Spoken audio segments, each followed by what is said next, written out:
د پاکستان د کورنیو چارو وزیر شیخ رشید احمد ویلي دي د نوي کال د وړومبۍ ورځې نه د انلاین ویزو ورکولو عمل د 191 هیوادونو لپاره پیل کړی دی او په لومړۍ ورځ 2 لکو پورې درخواستونه راغلي دي.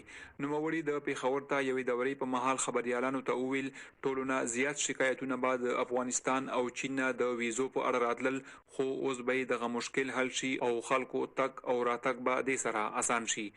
और आज हमने तोरखम बॉर्डर्स का और दूसरी बॉर्डर मैनेजमेंट को विजिट किया. نن مونږه د تورخم پولي او نورو پولو دوره وکړه او زموږ شپږ پولي افغانستان سره لګیدلې دي او یو هندستان سره ده.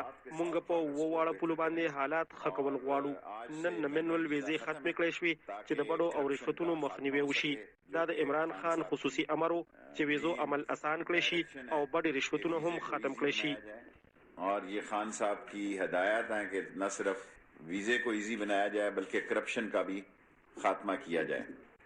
شیخ رشید احمد زیاته کړه د نفس مینول ویزي ختم کړل شوی ولی چې په دغه ویزو کې به غبن کېدو او داسې ګلې به مخې ته راتلي چې د چین او افغانستان لپاره د پاکستان ویزو اخښتو او دغه ویزو د مودې زیاتولو کې به پیسې اخښتل کېدي.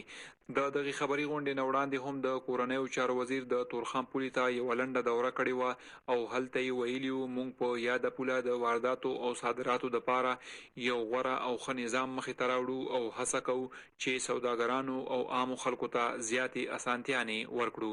فرید شینواری، وایس اف امریکا، دیوا، پیښور.